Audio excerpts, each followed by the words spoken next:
Marcus Hayes slammed his fist on the conference table. "You're rejecting me because I have a daughter." The HR manager flinched. The CEO's assistant dropped her pen. Security was already moving toward him. 3 hours later, that same company would be begging him to come back. Their entire system was burning. $50 million in client data held hostage by ransomware. The FBI couldn't crack it. The consultants couldn't crack it. But Marcus could, in 3 minutes and 47 seconds. The question was, would he help the people who just told him his child made him unemployable? Comment your city below, so I can see how far this story travels. Marcus Hayes hadn't slept in 3 days. He stood in front of his bathroom mirror at 5:47 a.m. trying to knot his tie for the 4th time. His hands wouldn't stop shaking. The face staring back at him looked 10 years older than 42. Dark circles under bloodshot eyes. 3 days of stubble he'd finally shaved at 4 a.m. because he couldn't sleep anyway.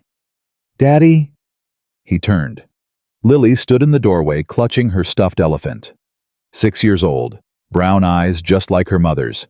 The same eyes that had closed forever in a hospital bed 26 months ago. "Hey, baby girl. What are you doing up so early? I heard you walking around." She padded over to him in her bare feet. "Are you scared about today?" Marcus knelt down to her level. "A little bit. But that's okay. Being scared doesn't mean you can't be brave. Mommy used to say that." She did. Lily reached up and touched his tie. "It's crooked." "I know. Daddy's not very good at ties." Mommy was good at ties. She was good at everything. Lily's small fingers worked the knot with surprising patience. She'd watched Sarah do this 100 times.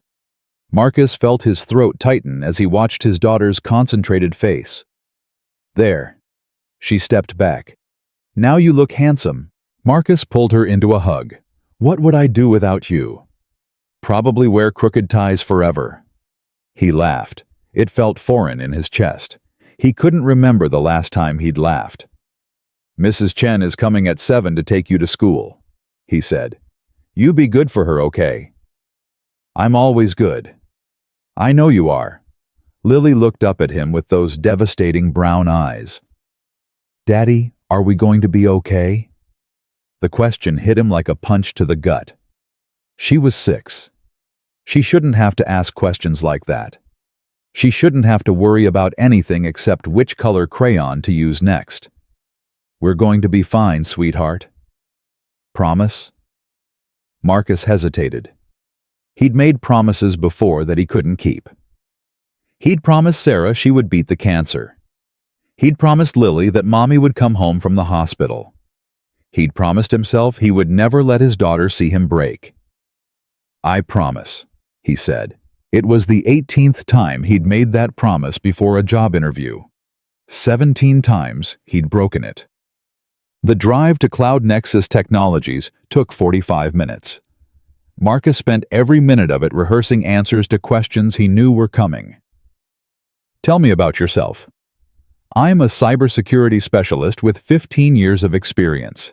I've prevented data breaches that would have cost companies millions. I've built security systems from the ground up. I've trained entire IT departments, and for the past 7 months, I've been unemployed." "Why did you leave your last position?" "The company went bankrupt. Not my fault. The CEO made bad investments and cooked the books. 63 people lost their jobs overnight. I was one of them." "What are your weaknesses?" "I work too hard. I care too much. I'm a perfectionist." "No, that's what the interview coaches tell you to say." The truth. "My weakness is that I'm a single father." And the moment I mentioned that I watched the door close behind people's eyes.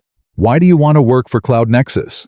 "Because my daughter needs asthma medication that costs $400 a month. Because the rent is due in 16 days. Because I've got $1,100 left in my checking account, and when that's gone, I don't know what happens next. Because I'm terrified." But he couldn't say any of that. So, CloudNexus Technologies occupied the top 12 floors of a glass tower in downtown. Marcus pulled into the parking garage at 8:22 a.m. His interview was at 9:00. He wanted to be early. He wanted to be perfect. He wanted to be everything they were looking for. He sat in his car for 10 minutes just breathing. His phone buzzed. A text from Lily sent from Mrs. Chen's phone. "Good luck, Daddy. You are a superhero, love, Lily." Below the text was a photo of a crayon drawing. A stick figure man with a red cape flying over a building. Below it, in shaky 6-year-old handwriting, "My daddy saves the world." Marcus stared at that picture until his vision blurred. He wiped his eyes, put the phone in his pocket, and walked toward the building. The lobby was exactly what he expected. Marble floors, modern art, a reception desk that probably cost more than his car. Young people in expensive clothes walked past him without making eye contact, all of them carrying tablets or phones, all of them looking important. Marcus felt invisible. "Good morning, sir. How can I help you?" The receptionist was a young professional with a smile that didn't reach her eyes. "Marcus Hayes, I have a 9 o'clock interview." "Of course. Please have a seat. Someone will be with you shortly." He sat in a leather chair that was probably worth a month's rent. He picked up a magazine and pretended to read it. The words swam in front of his eyes. The clock on the wall ticked. 8:41, 8:47, 8:53. Mr. Hayes. He stood too quickly. The magazine fell from his hands. A woman in her mid-40s extended her hand. Gray suit, gray eyes, gray expression. Everything about her suggested efficiency without warmth. "I'm Victoria Turner, Director of Human Resources. Please follow me." They walked through a maze of corridors. Glass walls everywhere. People working at standing desks, sitting in pods, gathering around whiteboards covered in diagrams Marcus understood at a glance. Security architecture, network protocols, encryption frameworks. This was his world. Or it used to be. "We're quite excited about this position," Victoria Turner said as they walked.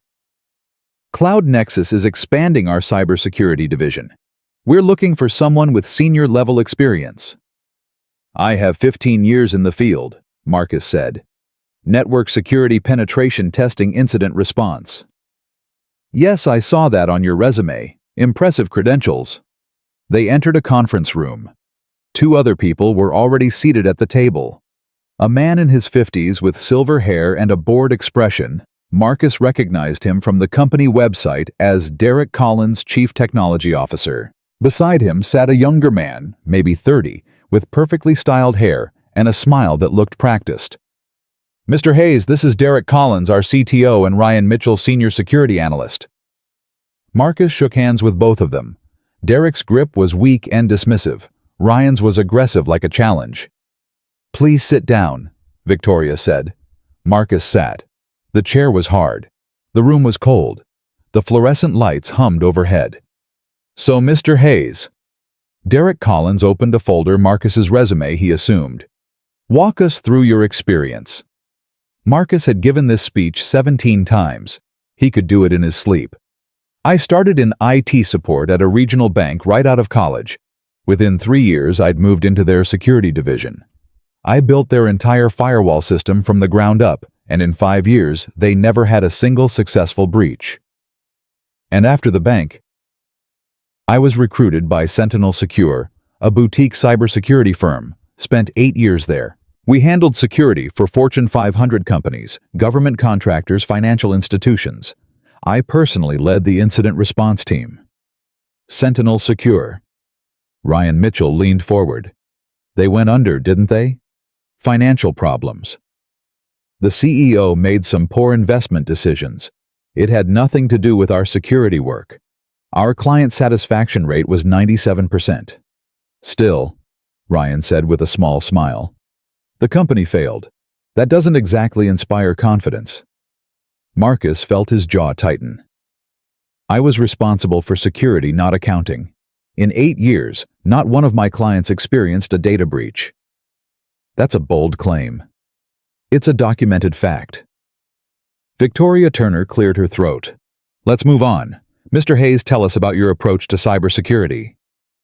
For the next 30 minutes, Marcus answered every technical question they threw at him. Network architecture, encryption protocols, threat assessment, penetration testing methodology. He knew this material cold. He'd lived it for 15 years. Derek Collins nodded occasionally, making notes. Ryan Mitchell asked pointed questions, clearly trying to trip him up. He didn't succeed.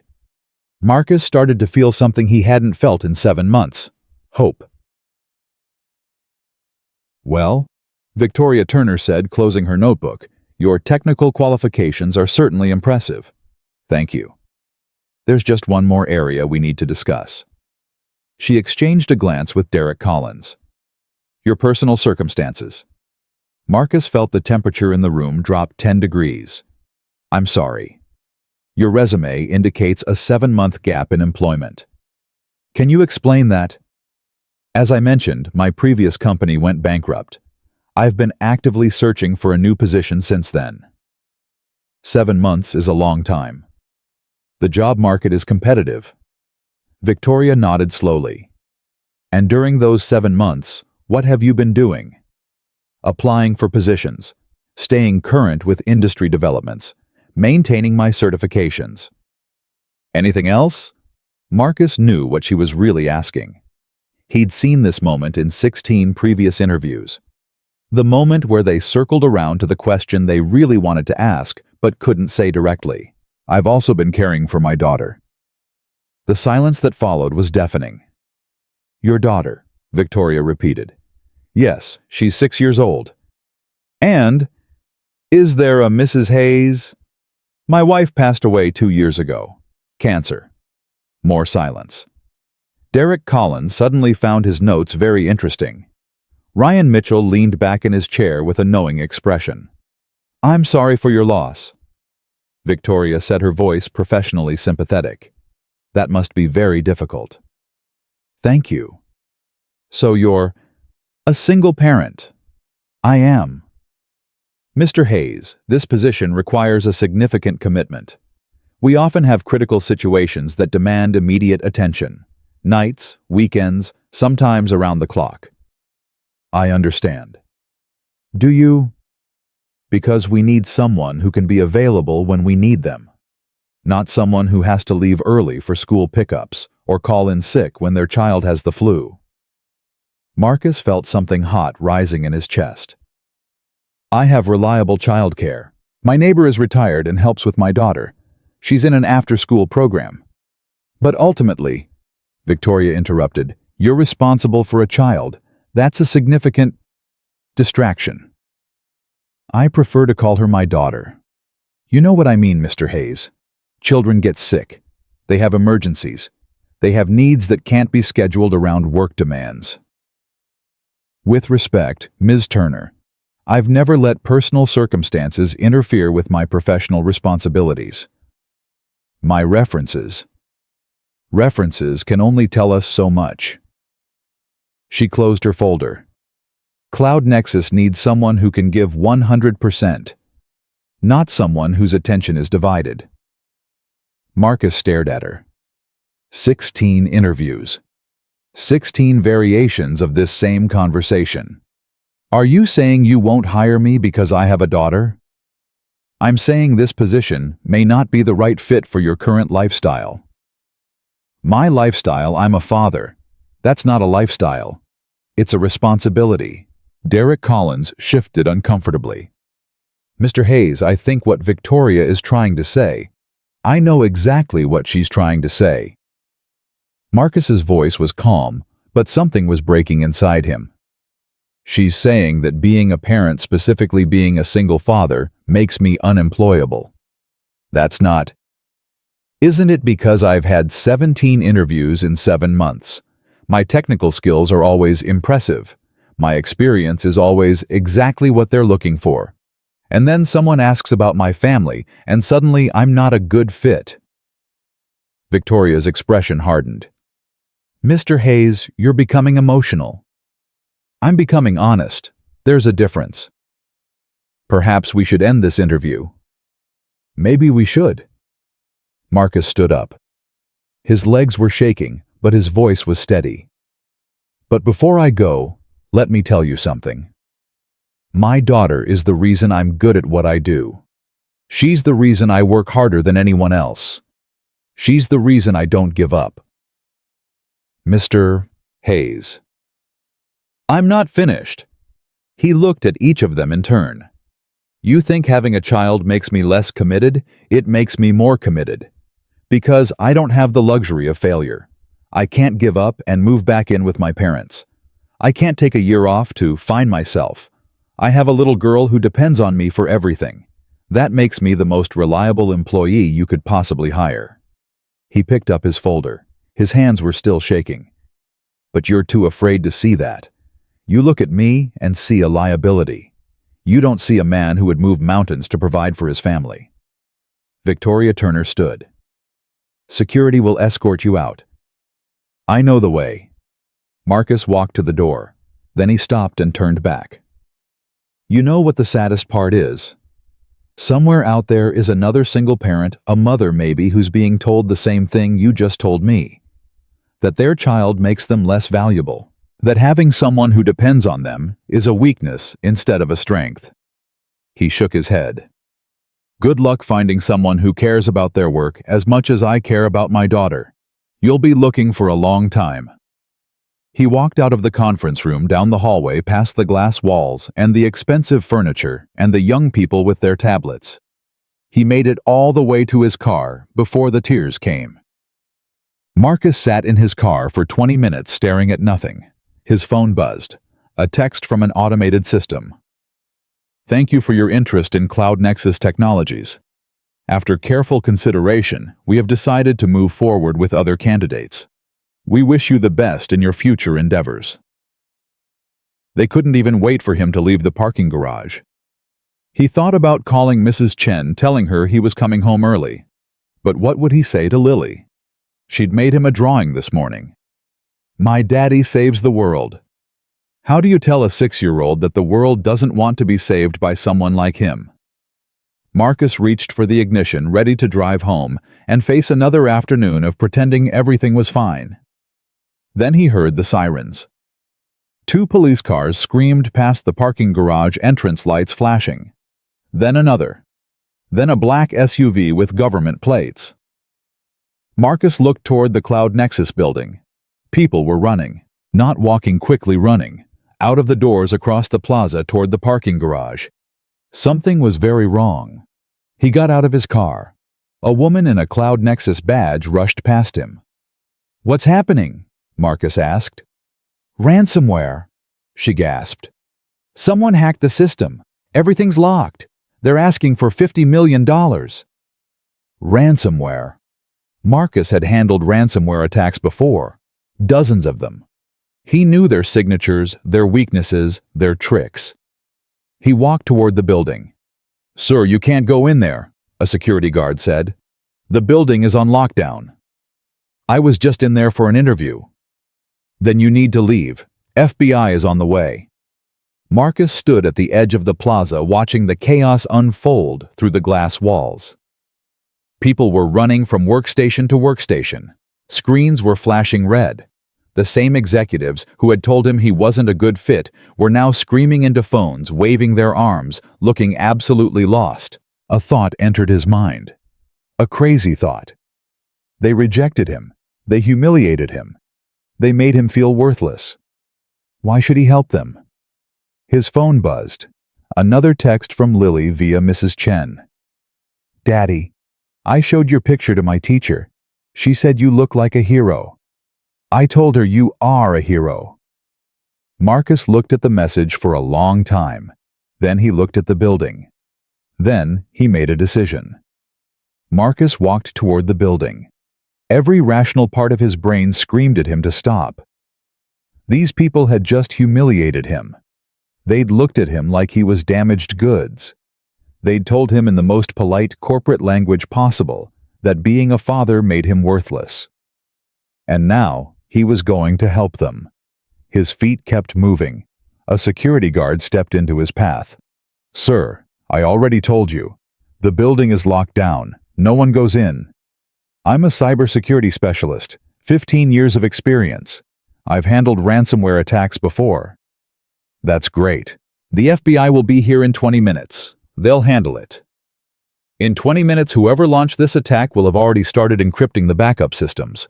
Once that happens, you're looking at weeks of recovery, maybe months. The guard hesitated.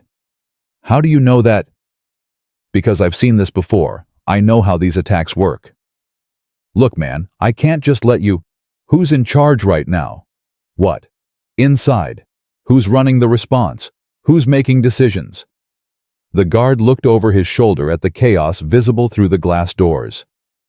I don't know. Everyone's running around like chickens with their heads cut off. I think Mr. Drake is in there somewhere. Jonathan Drake, the CEO. Yeah, he came in about 10 minutes ago. Looked like he was about to have a heart attack. Marcus pulled out his phone and searched for CloudNexus's main number. He called it. Busy signal. He tried again. Same result. The phones are down too. Everything's down, the guard said. Phones, email, the whole network. Even the badge readers aren't working. We had to switch to manual door controls. Marcus looked at the building. Through the glass walls, he could see people running between floors. Screens flashing red. Executives shouting. Total panic. He thought about Lily's drawing. My daddy saves the world.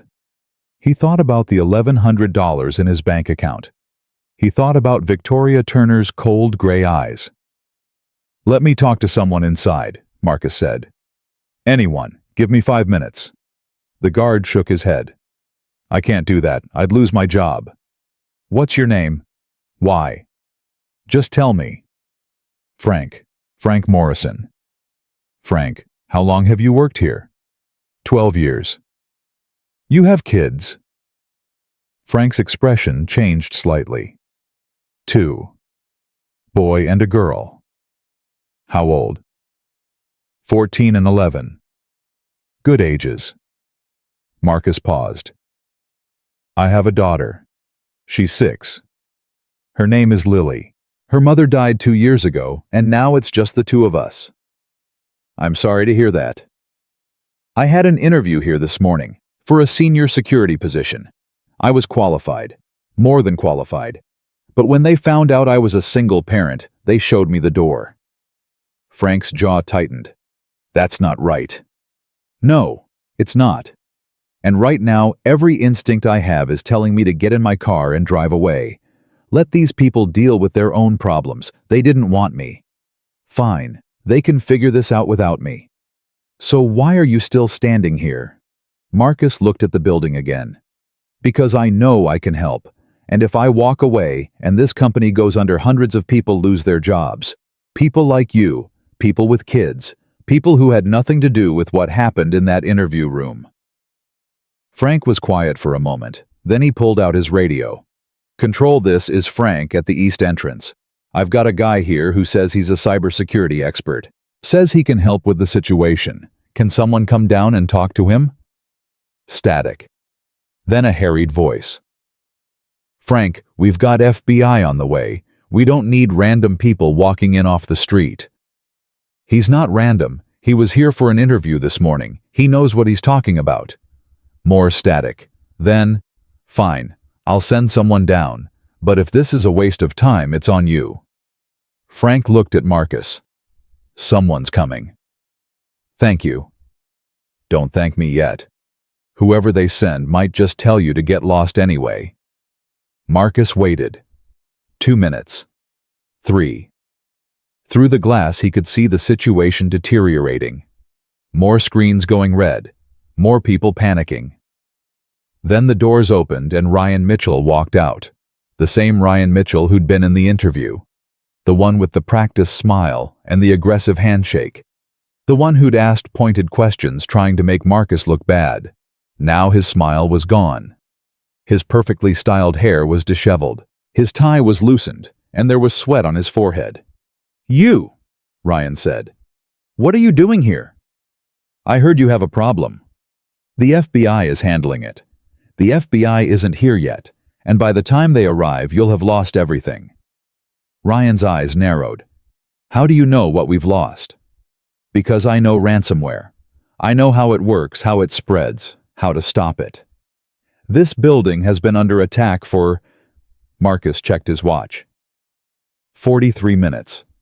Based on what I'm seeing through those windows, I'm guessing you've already lost access to your primary systems. Your backup servers are probably next. You don't know anything about our systems. I know enough. You're running a distributed architecture with centralized authentication. The attack hit your domain controllers first, which is why your badge readers went down. Now it's spreading through your network, encrypting everything it touches. You've probably tried isolating affected systems, but you're too late. The malware's already in your backup infrastructure. Ryan's face went pale. How did you... I told you. I've seen this before. That's impossible. This is a sophisticated attack. State-level actors. It's not state-level. It's a variation of the Phantom Cipher ransomware. Modified, sure. But the underlying architecture is the same. And there's a vulnerability in the authentication handshake that most people don't know about. You're bluffing. Am I? Then why is your face the color of paper? Ryan stood there, his mouth opening and closing. Then he pulled out his phone and made a call. Sir, there's someone here you need to see. Yes, I know you're busy. No, it's the guy from this morning. The single dad. I know what we decided, but he's saying things about the attack that... Sir, I think you should come down here. He hung up and looked at Marcus with an expression that was equal parts resentment and desperation. Mr. Drake will be here in 2 minutes. Good. This doesn't change anything you know. Even if you help, even if you somehow fix this, you're not getting the job. Victoria already submitted the rejection. I didn't come back for the job. Then why? Marcus didn't answer. He wasn't sure he could explain it in a way that Ryan would understand. They waited in tense silence. Through the glass, Marcus watched the chaos continue.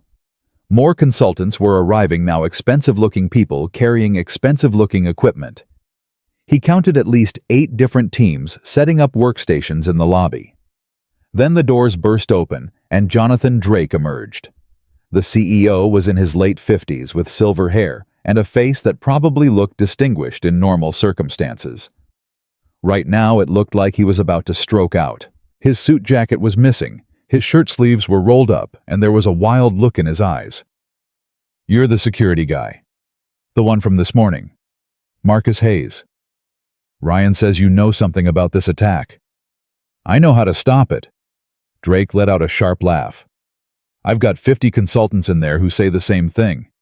They've been working for almost an hour, and we're worse off than when we started. That's because they're treating this like a standard ransomware attack. It's not. Then what is it? Phantom Cipher variant, modified to exploit weaknesses in federated authentication systems. Your consultants are trying to decrypt the affected files, but that's a dead end. The encryption is military grade. You'll never break it. Then how the hell do you propose to fix it? You don't break the encryption. You break the delivery mechanism. Phantom Cipher has a flaw in its propagation protocol. If you can identify the initial infection point and sever the command and control connection, the malware stops spreading. Then you restore from clean backups. We can't access our backups. They're encrypted too. Not all of them. You have an air-gapped archive system for regulatory compliance, SEC requirements. Those backups are isolated from your main network. The ransomware can't touch them. Drake stared at him. How do you know about our archive system?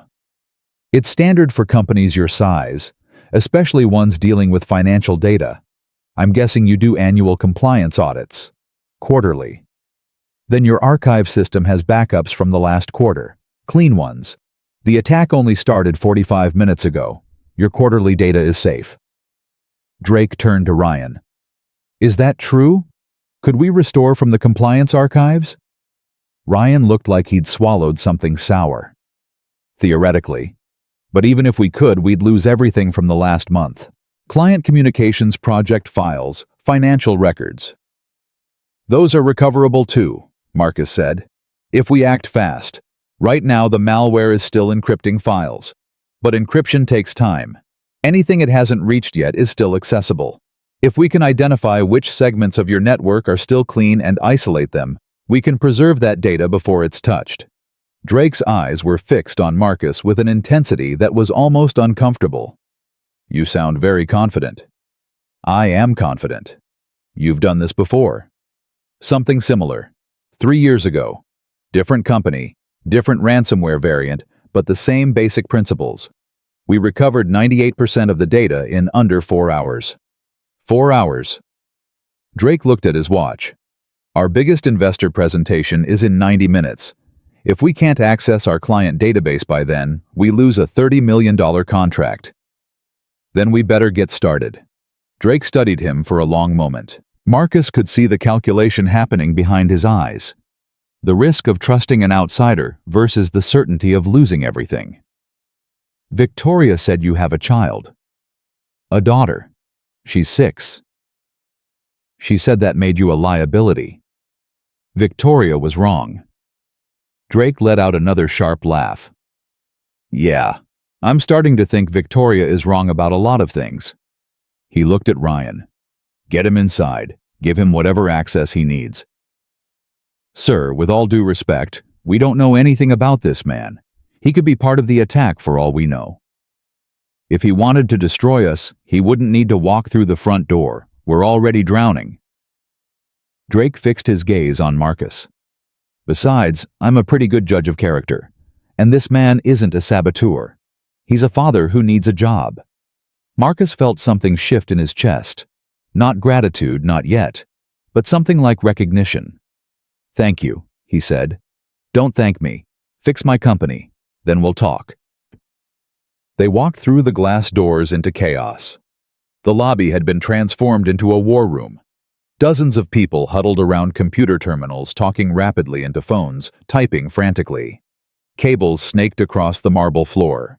Whiteboards had been set up with diagrams and timelines that were already obsolete. Marcus took it all in with a single sweeping glance. He'd seen this kind of panic before. Good people, smart people so overwhelmed by the scale of the crisis that they couldn't think clearly. Where's your network operations center? He asked. Ryan pointed toward the elevators. 12th floor, but the consultants have taken it over. There's no room up there. I don't need room. I need a terminal with direct access to your core infrastructure. That's a massive security risk. Your entire network is already compromised. The security risk is letting this attack continue. Drake cut in. Give him what he wants. I'll take responsibility.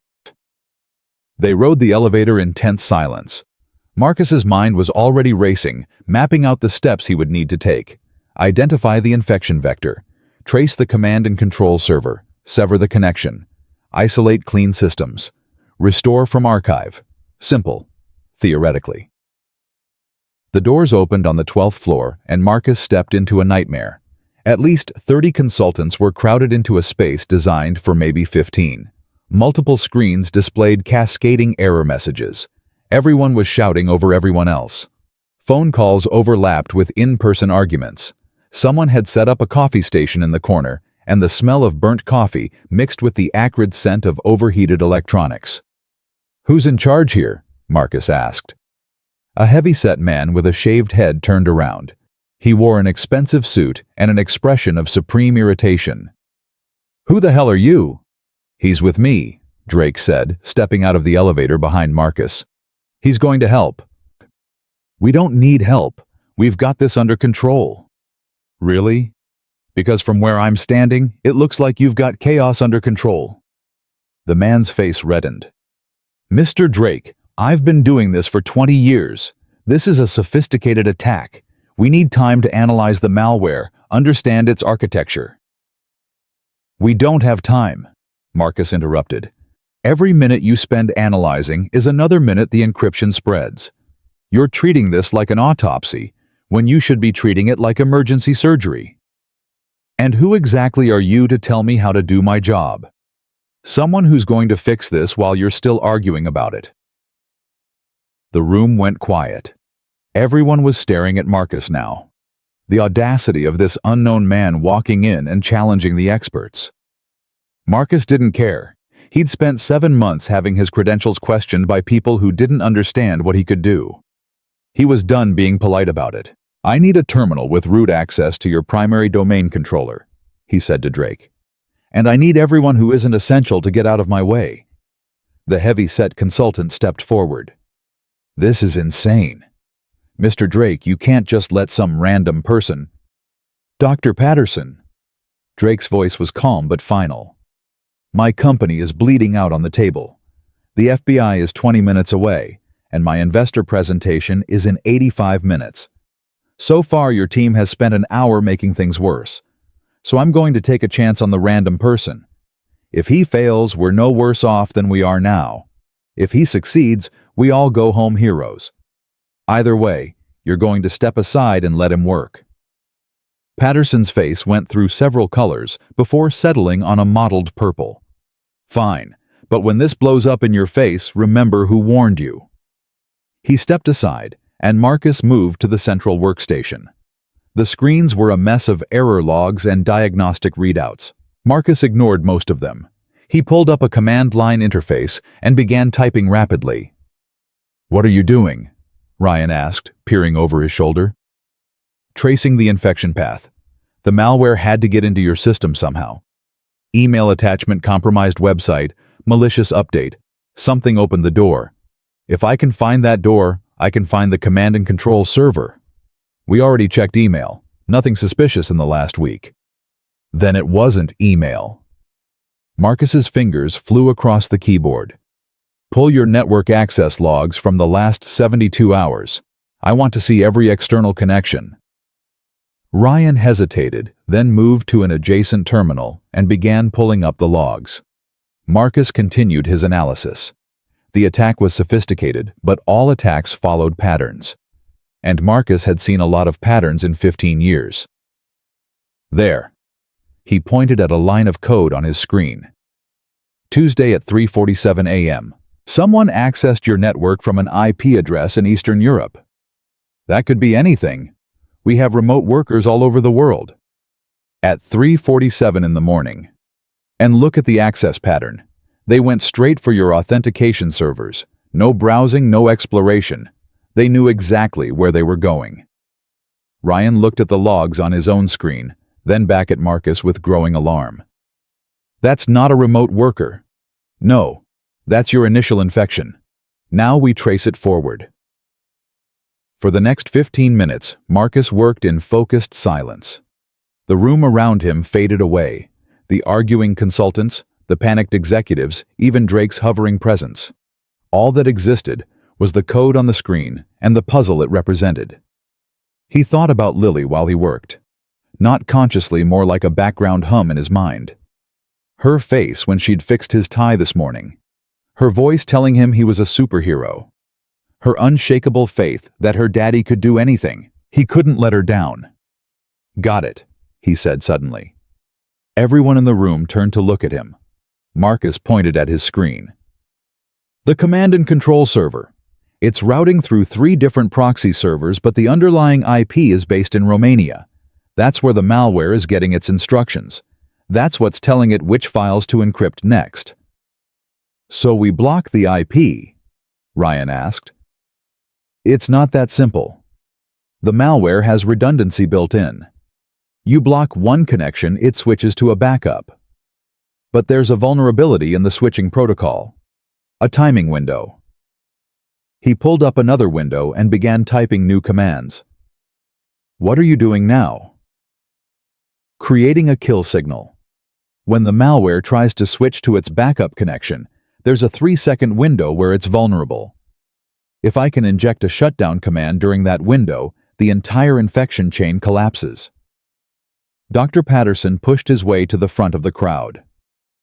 "That's theoretical at best. You'd need precise timing and—" "Quiet," Marcus said. Patterson sputtered. "Excuse me. I said quiet. I need to concentrate." He kept typing. The room held its breath. 60 seconds passed, then 90. Marcus's hands were steady, but his heart was pounding. One wrong keystroke and he could make things worse. Much worse. But he trusted himself. For the first time in 7 months, he trusted himself completely. He pressed enter. For a long moment, nothing happened. The error messages continued scrolling. The screens continued flashing red. Then one by one, the error messages stopped. The red warnings disappeared, replaced by neutral blue status indicators. Someone gasped. Then someone else. "The encryption," Ryan said, staring at his screen. It stopped. The malware stopped spreading. A cheer went up from one corner of the room, then another. Suddenly, everyone was cheering, clapping, shouting with relief. Everyone except Marcus, who was already typing again. "It's not over," he said. "I stopped the bleeding, but the patient is still critical. We need to isolate the affected systems and start restoration from your compliance archives. Drake, how do I access those backups?" Drake was staring at him with an expression of disbelief. "The archive system is in the basement, completely separate infrastructure. I can take you there. Let's go." They moved toward the elevator, leaving the celebration behind them. Marcus could hear Dr. Patterson's voice rising in protest, something about proper procedures and chain of custody, but Drake was already pushing the elevator button. The doors closed, and they descended into the basement. "That was impressive," Drake said quietly. "It's not over yet. Still, in 15 years of running this company, I've never seen anyone work like that. Where did you learn?" Marcus thought about the question. "I learned because I had to. Every job I've ever had, I was the guy they called when things went wrong. Not because I was the smartest or the most experienced, but because I didn't panic." "Why not?" Marcus was quiet for a moment. "When my wife was diagnosed with cancer, the doctors gave her 6 months. She lived for 14. Every day of those 14 months, I had to stay calm for her, for our daughter. Panic wasn't an option, so I learned not to panic, even when everything was falling apart." The elevator doors opened, revealing a dimly lit basement corridor. "I'm sorry about your wife," Drake said. "Thank you." They walked in silence to a reinforced door at the end of the corridor. Drake punched in a code, and the door swung open to reveal a small room filled with server racks and backup equipment. "This is it," Drake said. "Our regulatory compliance archive. Quarterly backups for the past 7 years." Marcus moved to the central console and began assessing the system. The archives were intact, completely untouched by the ransomware. Exactly as he'd predicted. "I can restore your core systems from the last quarterly backup," he said. "You'll lose some recent data, but the foundation will be solid. From there, we can try to recover anything the malware hadn't encrypted yet." "How long?" Marcus checked his watch. "Your investor presentation is in 62 minutes. If everything goes smoothly, I can have your client database operational in 45. Drake exhaled slowly. "Do it." Marcus began the restoration process. This part was tedious, but straightforward, copying clean data from the archive to the primary systems, rebuilding damaged file structures, verifying data integrity. While the restoration ran, Drake watched him work. "Victoria was wrong about you," Drake said finally. "I know. She's good at her job, but she has blind spots. She sees risks where I see opportunities. She sees a single father who might leave early for parent-teacher conferences. I understand the concern. No. She sees what she expects to see. A candidate who doesn't fit her definition of commitment." Drake paused.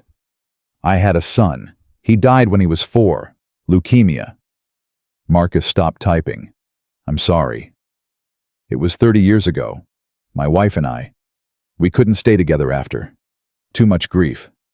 I threw myself into work instead. Built this company from nothing. Told myself that success would fill the void." Drake's voice was distant, remembering. "It didn't. Nothing does. Why are you telling me this?" "Because I understand what it means to be a parent who's lost something. And I understand that having a child doesn't make you less committed. It makes you more desperate, more determined, more willing to do whatever it takes." Marcus looked at the CEO of a company worth hundreds of millions of dollars and saw for a moment just another grieving father. "My daughter thinks I'm a superhero," Marcus said quietly. "Then prove her right." Marcus turned back to the console and resumed his work. The restoration progress bar crawled across the screen at an agonizing pace.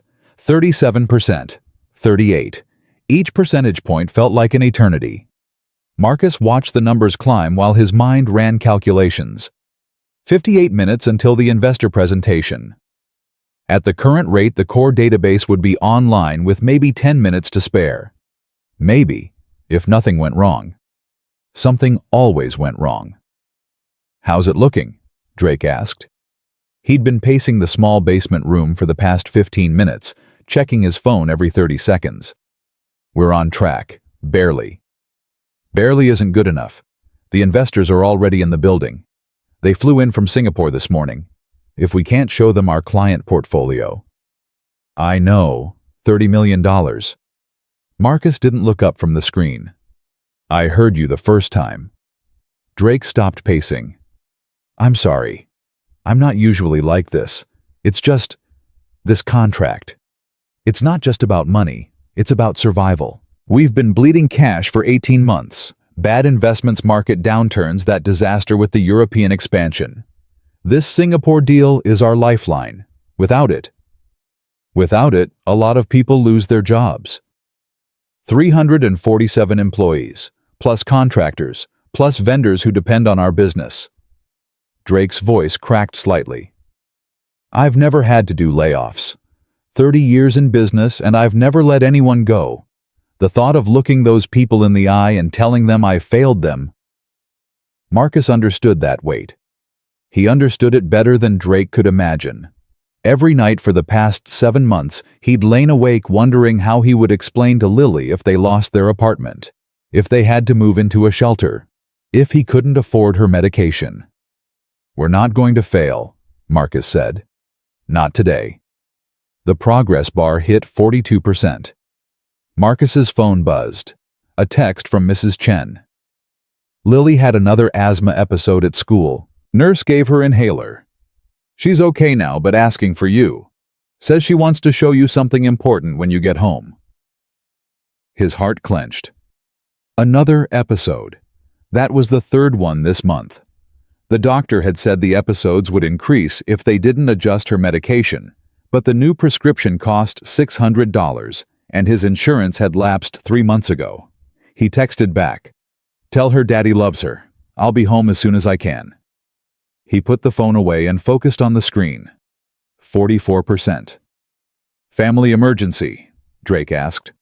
"My daughter. She has asthma. She's okay, but you want to be there." "I always want to be there. That's the problem according to your HR department."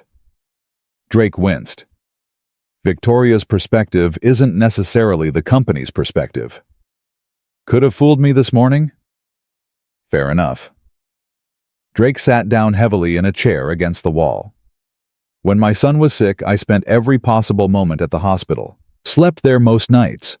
My business nearly collapsed because I couldn't focus on anything except him. After he died, I swung the other way, buried myself in work. Told myself that building something successful would give his death meaning. Did it? No. Nothing gives a child's death meaning. It's just loss, pure and simple." Drake looked at Marcus with tired eyes. "But I learned something. When you have a child, everything else becomes secondary. Not less important, just secondary. Victoria doesn't understand that because she's never had children. She sees parenthood as a competing priority. I see it as a defining priority." The progress bar hit 49%. Marcus was about to respond when the basement door burst open. Ryan Mitchell rushed in out of breath. "We have a problem." Marcus felt his stomach drop. "What kind of problem?" The restoration triggered something. When the clean data started overwriting the corrupted files, it activated a failsafe in the malware. Some kind of dead man's switch. "Show me." They rushed back to the elevator. Marcus's mind was racing. A dead man's switch. He should have anticipated that. Sophisticated ransomware often included backup protocols designed to cause maximum damage if the primary attack was interrupted. "What's happening exactly?" Marcus demanded as the elevator rose. "New encryption cycle. It's hitting systems we thought were clean. The malware must have left dormant code throughout the network waiting for exactly this scenario." "How much has it encrypted?" "About 20% of the recovered data so far. And it's spreading fast." The elevator doors opened, and Marcus pushed past Ryan into the operations center. The celebration from earlier had died completely. Everyone was back at their stations, faces pale, voices tight with renewed panic. Dr. Patterson looked up as Marcus entered. "Your brilliant fix just made everything worse." "What are we looking at?" Patterson gestured at the main screen. "Secondary encryption wave. Whatever you did in the basement woke up sleeper code distributed across the network. It's re-encrypting everything we've recovered, plus attacking systems that weren't touched in the initial wave." Marcus studied the screen. The new attack was more aggressive than the first, racing through the network at twice the speed. At this rate, they'd lose everything within 30 minutes. "The Singapore investors," Drake said behind him. "They're in the conference room waiting. We have 41 minutes. "I need silence," Marcus said. "Everyone who isn't actively working on this, get out." Patterson bristled. "You can't just—" "I said out." Drake stepped forward. "You heard him. Everyone except essential personnel clear the room. Dr. Patterson, that includes you and your team." "Mr. Drake, this man has already proven he's in over his head. The responsible thing to do is let professionals— The responsible thing to do is whatever gives us the best chance of survival. Right now, that's him." Drake pointed at the door. "Out, now." Patterson gathered his team and left, shooting Marcus a look of pure hatred. Marcus didn't care. He'd dealt with bruised egos before. What mattered now was the code. He sat down at the central terminal and began analyzing the new attack. The secondary encryption was using a different algorithm than the primary wave, which meant it had a different architecture, different vulnerabilities. "Ryan, I need you to map the spread pattern. Show me which systems were hit first and in what order." Ryan moved to an adjacent terminal. "Already on it." "Drake, what's your most critical data? What absolutely has to be online for this presentation?" "Client database, financial projections, the Singapore portfolio specifically." "Where is that data stored?" "Primary server cluster, 3rd floor." "Is it encrypted yet?" Ryan checked his screen. "Not yet, but at the current rate it will be in." He did a quick calculation. 18 minutes. 18 minutes to save $30 million, 18 minutes to save 347 jobs, 18 minutes to prove Lily right. Marcus started typing. "I'm going to try something. It's risky." "How risky?" Drake asked. "If it works, we stop the encryption and preserve the Singapore data. If it fails, we might accelerate the encryption and lose everything 10 minutes faster." Drake didn't hesitate. "Do it." Marcus took a deep breath and began implementing his plan. The sleeper code had been triggered by the restoration process, which meant it was monitoring for specific data patterns. If he could feed it false patterns, ghost files that looked like the target data, but were actually empty, he might be able to redirect the encryption away from the critical systems. It was a technique he'd developed at his old job. They'd called it digital decoys. The malware would waste its resources encrypting worthless files while the real data remained protected. "I'm creating a mirror partition," he explained as he worked. "A fake version of your critical systems. The encryption will target the fake, while I isolate the real data behind a temporary firewall." "Will the malware know the difference?" "Not if I do this right." His fingers flew across the keyboard. "The key is making the decoy look identical to the genuine data.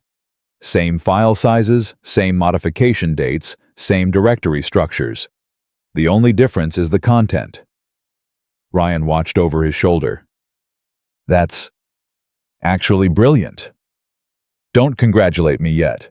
The malware might have recognition protocols that detect duplicates. If it does, this whole thing backfires. Marcus worked in focused silence. 5 minutes passed. 10. The encryption continued its relentless march through the network, getting closer to the Singapore data with every second. 12 minutes, Ryan said quietly. That's how long until it reaches the critical servers. I know. You don't seem worried. I'm terrified, but panic doesn't help.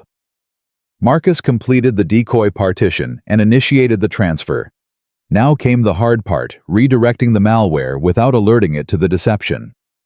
I need to manipulate the network routing tables, he said. Make the malware think the critical servers are located where the decoys are. It's like putting up a fake sign that points to a dead end. How long will that take? Longer than we have. Unless... Marcus paused, thinking rapidly. Unless I can automate the routing changes using the malware's own propagation protocols. You want to use the virus against itself? Exactly. The malware is constantly scanning for new targets. If I inject false target coordinates into its scanning routine, it'll redirect itself. Ryan shook his head in disbelief. I've never seen anyone try something like that. That's because most people are afraid to think like the attacker. Marcus began typing again. When you fight ransomware, you can't just defend. You have to infiltrate. Get inside the malware's logic and use it as a weapon. The minutes ticked by. Drake paced. Ryan monitored the encryption's progress. Marcus worked. 8 minutes, Ryan announced. Almost there. 6 minutes. Just a little more. 4 minutes. Marcus, it's about to hit the Singapore servers. Done. Marcus pressed enter and held his breath. For 3 agonizing seconds, nothing happened. Then, the encryption indicators began shifting. The attack that had been heading straight for the critical servers suddenly veered off course, redirecting toward the decoy partition. It's working, Ryan whispered. Holy shit, it's actually working! The malware tore through the decoy files with devastating efficiency, encrypting thousands of worthless ghost documents while the real Singapore data remained untouched. How long will the decoys hold? Drake asked. Long enough. I've created enough fake data to keep it busy for hours. Meanwhile, Marcus pulled up another window. I'm going to isolate the real critical systems behind a hardware firewall. Once they're protected, we can deal with the rest of the network at our leisure. And the restoration from the basement, the clean backups. Still viable. We just need to reinitialize the process after I've neutralized the sleeper code.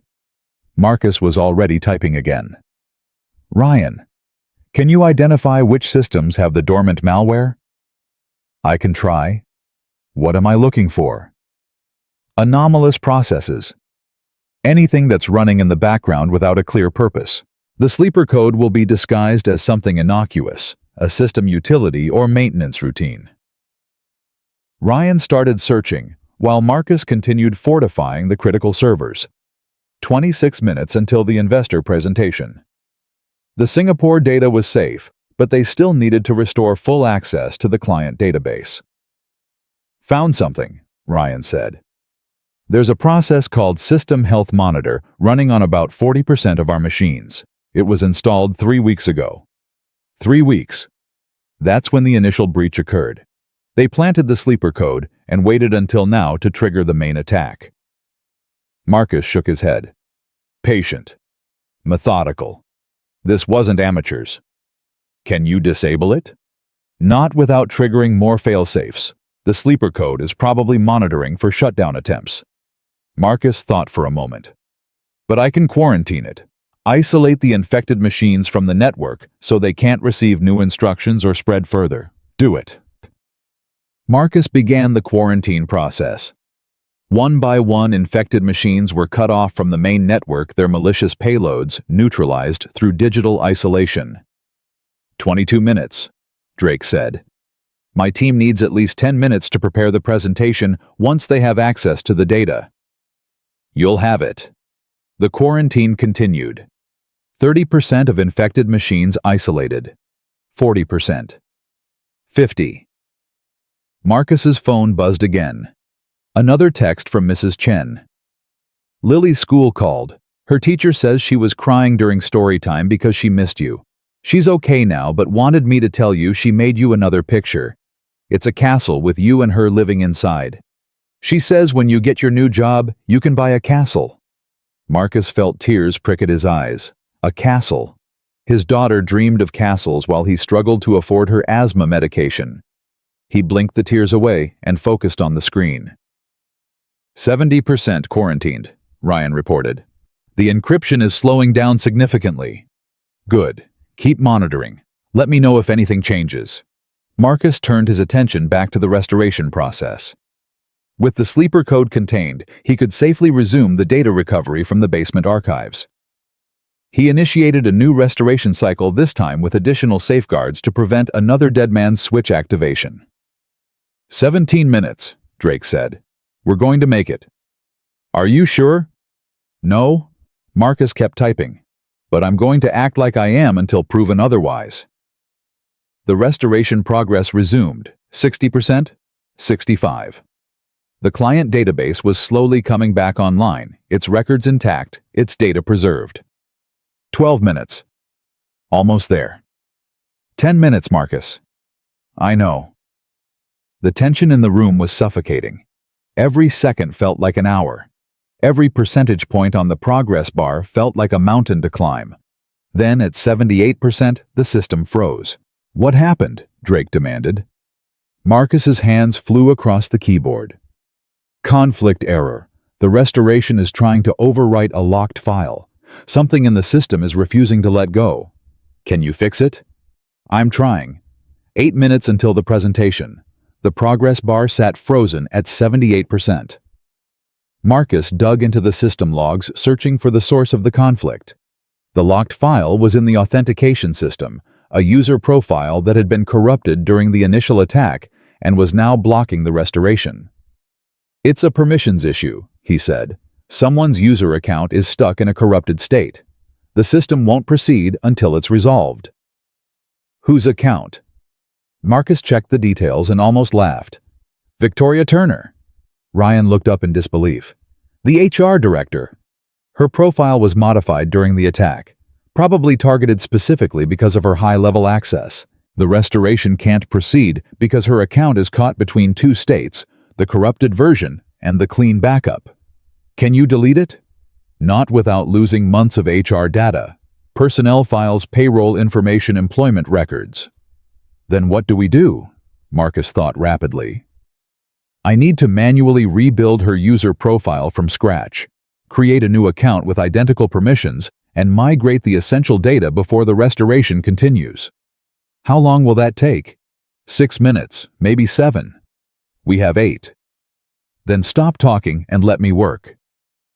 Marcus began the painstaking process of reconstructing Victoria Turner's digital identity. It was delicate work. One wrong parameter, and the entire HR system could become corrupted. He thought about the irony. The woman who had rejected him, who had told him his daughter made him unemployable, was now the key to saving her own company. Her corrupted account was the final obstacle between CloudNexus and survival. 5 minutes, Drake said quietly. I'm aware. Marcus worked faster, his fingers a blur on the keyboard. New account created. Permissions configured. Data migration initiated. The investors are getting restless, Drake said, checking his phone. My team is stalling, but they can't hold them much longer. Just another minute. We don't have another minute. Then make one.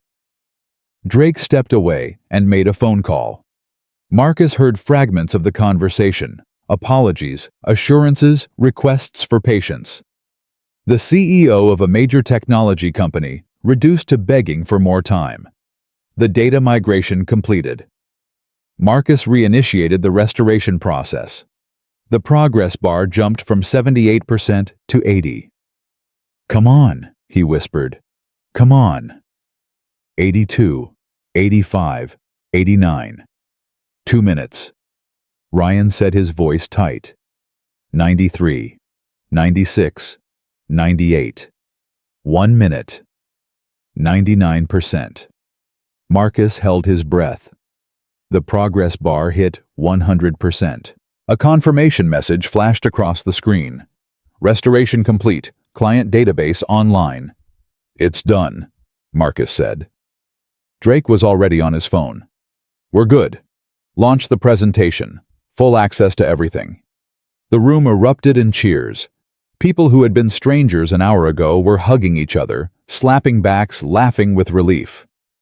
Marcus sat back in his chair and exhaled. His hands were trembling. Not from fear this time, from exhaustion, from the release of tension that had been building since he'd walked back into this building. Ryan approached him with something like awe in his eyes. That was the most incredible thing I've ever seen. It's not over yet. We still have cleanup to do. The quarantined machines, the sleeper code, the network vulnerabilities that allowed this attack in the first place. But the presentation, the Singapore deal, that's Drake's problem now. My part is done. Drake ended his phone call and turned to Marcus. The CEO looked like a man who had just been pulled from a sinking ship. The investors are impressed, he said. The presentation is going perfectly. They had no idea anything was wrong. That was the goal. You saved my company, Marcus. You saved 347 jobs. You saved... Drake's voice broke slightly. You saved everything. Marcus stood up. His legs felt weak, but he forced himself to stay upright. I'm glad I could help. Help? You didn't help. You performed a miracle. I just did what I know how to do. Drake shook his head. No, you did more than that. You came back into a building that had just rejected you. You helped people who had treated you unfairly. That takes more than skill. That takes character.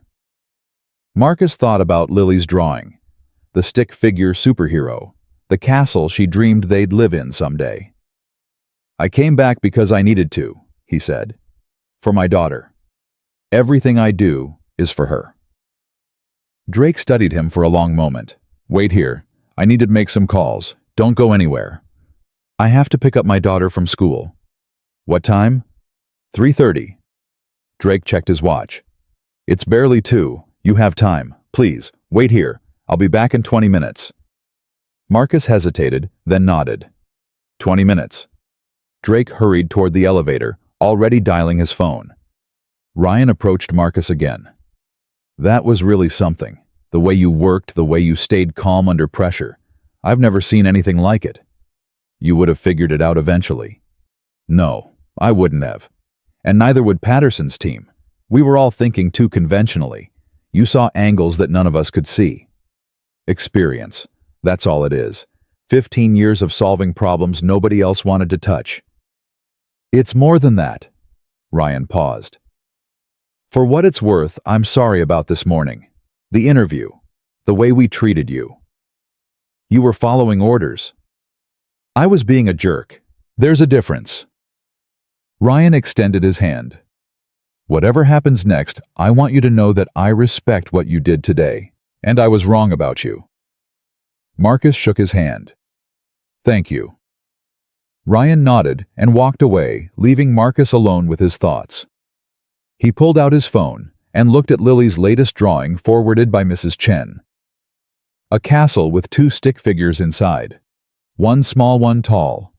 The tall one wore a crown. Daddy is a king, Lily had apparently told Mrs. Chen. Kings live in castles. Marcus smiled despite his exhaustion.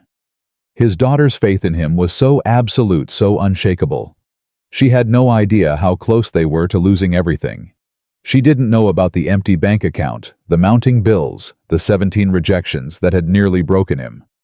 All she knew was that her daddy was a superhero, a king, someone who could do anything, and today, somehow he had proven her right.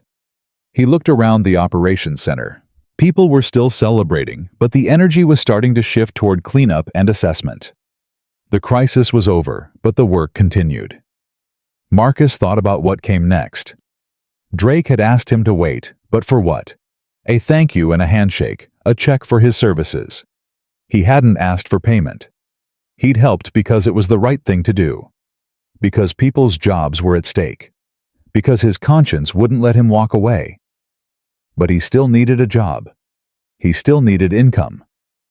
One act of heroism didn't pay the rent or buy asthma medication. He checked the time again. 18 minutes had passed since Drake left. 2 more, and Marcus would go pick up his daughter. He'd tell her about his day, a simplified version anyway. He'd tell her that Daddy had helped some people with a big problem. He'd tell her that everything was going to be okay. And maybe for the first time in 7 months, he'd actually believe it himself. The elevator doors opened, and Jonathan Drake stepped out. But he wasn't alone. Behind him came Victoria Turner, her face unreadable. And behind her came 2 people Marcus didn't recognize, a woman in an expensive suit and a man carrying a leather briefcase. Drake walked straight to Marcus, his expression serious, but his eyes bright. "Marcus Hayes," he said formally. "I'd like you to meet someone. This is Catherine Walsh, our Chief Operating Officer, and Robert Kim, our Corporate Counsel." Marcus shook their hands, confused. "Nice to meet you. They've been briefed on what you did today," Drake continued. "And we've come to a decision, all of us, unanimously." Victoria stepped forward. Her face was still unreadable, but something in her posture had changed. Less rigid, less certain. "Mr. Hayes," she said, her voice carefully controlled. "I owe you an apology. This morning I made a judgment based on assumptions rather than facts. I was wrong." Marcus blinked. Of all the things he'd expected, an apology from Victoria Turner wasn't on the list. "I appreciate that," he said carefully. "I'm not finished." Victoria took a breath. "In 18 years of hiring, I've prided myself on identifying the best candidates. Today, I watched you demonstrate more skill, more composure, and more dedication than anyone I've ever interviewed. And I rejected you because you have a child. You rejected me because you thought having a child made me unreliable. Yes, and I was wrong. What I witnessed today was the exact opposite of unreliable. You came back to help a company that had just treated you unfairly. You stayed calm when everyone else panicked. You solved a problem that our most expensive consultants couldn't solve." Victoria's voice cracked slightly. "That's not unreliability. That's integrity." The operations center had gone quiet. Everyone was watching. Drake stepped forward again. "Marcus, we'd like to offer you a position at CloudNexus. Not the senior engineer position you interviewed for this morning. Something else entirely." "What position?" Drake smiled. "Chief Information Security Officer. You'd report directly to me. You'd have full authority over all cybersecurity operations, and you'd have the resources to build your team however you see fit." Marcus stared at him. "CISO. That's a C-level position." "Yes, it is." "The salary for something like that? $180,000 per year. Full benefits including comprehensive health insurance for you and your daughter. Flexible working hours so you can be there when she needs you. And a signing bonus of $25,000 payable immediately." Marcus's legs went weak. He grabbed the edge of the desk to steady himself. $180,000. Health insurance. Flexible hours. It was everything he'd dreamed of. Everything he'd given up hope of ever achieving. "Why," he managed to ask, "this morning I wasn't even good enough for a senior engineer position. Now you're offering me CISO." "This morning we only saw your resume," Drake said. "Today we saw you. There's a difference." Robert Kim, the corporate counsel, stepped forward with papers. "We've prepared an employment contract. Take your time reviewing it. There's no pressure. But we wanted you to know that this offer is genuine, and it's effective immediately." Marcus looked at the papers in Kim's hands. His vision was blurring, and he realized with surprise that he was crying. He thought about Emma's castle drawing, about her superhero pictures, about her unshakable faith that her daddy could do anything. He thought about Sarah and how proud she would have been.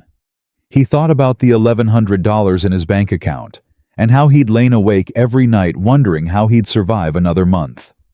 "Can I?" His voice came out hoarse. He cleared his throat. "Can I have a moment?" "Of course," Drake said. "Take all the time you need." Marcus walked to the window and looked out at the city below. Cars moved through the streets. People went about their lives unaware of the drama that had just unfolded 12 stories above them. 7 months ago, he'd been on top of the world. Good job, stable income, beautiful daughter, promising future. Then it had all collapsed. His company went bankrupt. His savings disappeared. His confidence shattered. 17 rejections had made him question everything. His skills, his worth, his ability to provide for the one person who mattered most. And now, because he'd had the courage to walk back into a building that had just rejected him, everything had changed.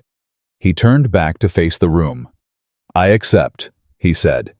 The operations center erupted in applause for the third time that day. The applause washed over Marcus like a wave he wasn't prepared for.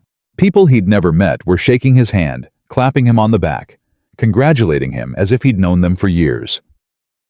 The operations center had transformed from a war room into a celebration, and Marcus stood at the center of it all, still trying to process what had just happened. $180,000. Health insurance. A signing bonus that could pay his rent for the next 6 months. It didn't feel real. Drake pulled him aside while the celebration continued. "I need you to know something. This isn't charity. This isn't gratitude disguised as opportunity. What you did today showed me exactly the kind of leader we need. I was just doing what I know how to do." "Exactly. And what you know how to do saved my company." Drake's eyes were intense. "The Singapore investors are signing the contract as we speak. $30 million locked in. That's 347 jobs secured for the next 5 years. That's mortgages and college funds and retirements. I didn't do it for the money. I know. That's why I'm offering it to you." Victoria Turner approached them, her earlier coldness replaced by something more complicated. Respect, maybe, or embarrassment. "Mr. Hayes, I'd like to speak with you privately when you have a moment." "You can speak with him now," Drake said. "I think he deserves to hear whatever you have to say." Victoria hesitated, then nodded. "This morning when I rejected your application, I told myself I was protecting the company. Single parents miss work. They have divided loyalties. They can't commit fully to their careers." She paused. "I told myself those things because they were easier than admitting the truth. Which is that I was jealous." Victoria's voice dropped. "I gave up everything for this career. Relationships, family, any chance at children. I told myself it was necessary, that success required sacrifice. And then you walked in a single father with a child at home, and you were just as qualified as anyone else, maybe more qualified. It threatened everything I believed about what it takes to succeed." Marcus didn't know how to respond. He hadn't expected honesty from the woman who had dismissed him so coldly just hours ago. "I'm not asking for forgiveness," Victoria continued. "What I did was wrong, and I'll have to live with that. But I wanted you to understand that my rejection said everything about me, and nothing about you." "Thank you for telling me that," Marcus said finally. "It doesn't erase this morning, but it helps me understand it. For what it's worth, I'm glad you came back. Most people wouldn't have. Most people don't have a daughter waiting for them at home." Victoria almost smiled. "No, I suppose they don't." She walked away, leaving Marcus alone with Drake again. "She's not a bad person," Drake said. "Just a scared one. Success built on sacrifice makes people defensive. They need to believe the sacrifice was necessary, or everything they gave up was for nothing." "I understand that." "I know you do." Drake checked his watch. "It's almost 2:30. Didn't you say you need to pick up your daughter at 3:30? "I do." "Then let's get the paperwork started. Robert can have the essential documents ready in 30 minutes. You can sign them, go get your daughter, and start officially on Monday. They walked to a conference room where Robert Kim had already spread documents across the table. Employment contract, benefits enrollment, direct deposit authorization, non-disclosure agreement. Marcus read through each document carefully, his engineering mind checking every clause and condition. The terms were even better than Drake had described. Full medical and dental coverage starting immediately. 3 weeks of paid vacation. Flexible scheduling explicitly built into the contract. This clause about flexible hours, Marcus said. It says I can adjust my schedule to accommodate family needs as long as critical responsibilities are covered. That's correct, Robert confirmed. Mr. Drake wanted to make sure that was explicitly stated. No ambiguity. Most companies would never put that in writing. Most companies just watched you save $30 million in less than 2 hours, Drake said. I think we can accommodate parent-teacher conferences. Marcus signed each document. His hand was steadier than it had been that morning when he'd tried to tie his own tie. Something had shifted inside him. The desperation was gone, replaced by something he barely recognized. Hope. There's one more thing, Drake said as Marcus signed the last page. The signing bonus. $25,000. Robert, how quickly can we process that? Direct deposit will take 2 to 3 business days. But if Mr. Hayes needs it sooner, we can issue a physical check today. Today, Marcus said immediately. Then he caught himself. I'm sorry, It sounded like a father who has bills to pay.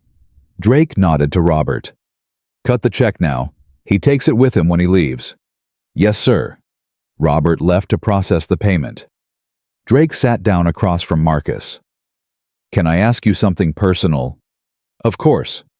Your daughter, Lily. What's she like? Marcus felt the familiar warmth that always came when he talked about his child. She's 6, brown eyes like her mother, stubborn like me. She loves art, draws pictures constantly. Dragons, castles, superheroes. She's convinced I'm a superhero, actually.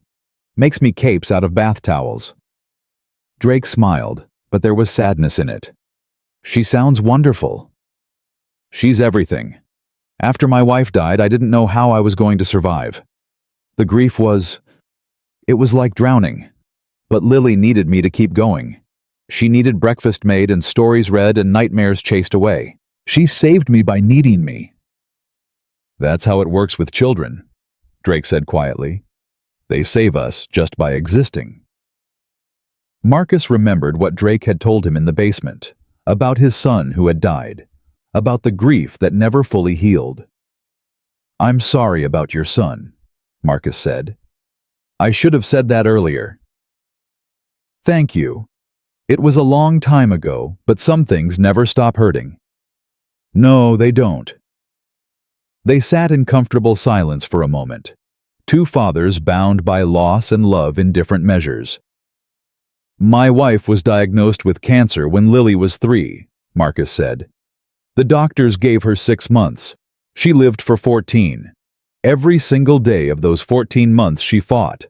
Not for herself, she'd made peace with dying. She fought for more time with Lily. More birthdays, more bedtimes, more ordinary moments that became precious just because they were limited. What was her name? Sarah. Sarah. Drake nodded slowly. What would Sarah think about today? Marcus considered the question. What would Sarah think? She'd been gone for 2 years, but he still had conversations with her in his head. Still asked her advice when he didn't know what to do. She'd be proud, he said finally. Not because of the job or the money. She'd be proud because I didn't give up. Because I kept fighting for Lily, even when everything seemed hopeless. She sounds like she was an extraordinary woman. She was. She really was. Robert returned with an envelope. The check, Mr. Hayes, $25,000. Marcus took the envelope. His hands were trembling again. $25,000. Enough to pay off his back rent. Enough to fill Lily's prescriptions for a year. Enough to buy her the art supplies she'd been asking about. Enough to breathe. "Thank you," he said, his voice thick. "Thank you for this chance." "Thank yourself," Drake replied.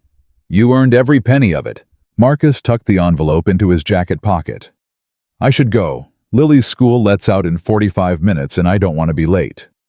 "Of course." Drake stood and extended his hand. "Welcome to CloudNexus, Marcus. I'll see you Monday morning." They shook hands. Then impulsively, Drake pulled him into a brief hug. "Take care of that little girl," Drake said quietly. "That's the most important job you'll ever have." "I know." Marcus walked out of the conference room through the operations center where people were still celebrating toward the elevator. Ryan Mitchell caught up with him before he reached the doors. "Hey, you're leaving." "I have to pick up my daughter." "Right, of course." Ryan shifted awkwardly. "Look, I just wanted to say, when you start on Monday, if you need anything, I want to help. I know I was a jerk this morning, and I know one apology doesn't erase that, but I'd like the chance to prove I'm better than how I acted."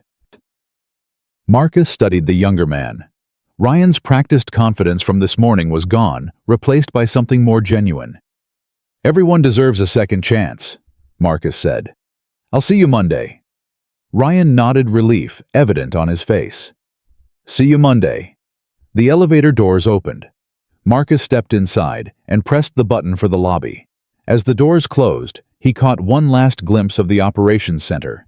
The screens now showing green status lights, the employees laughing and talking. The crisis transformed into triumph. He'd done that. He'd walked into chaos and created order. He'd turned rejection into redemption. The elevator descended. Marcus pulled out his phone and looked at Lily's castle, drawing one more time. The stick figure with the crown. The smaller stick figure beside it. Daddy is a king. Kings live in castles. He wasn't a king.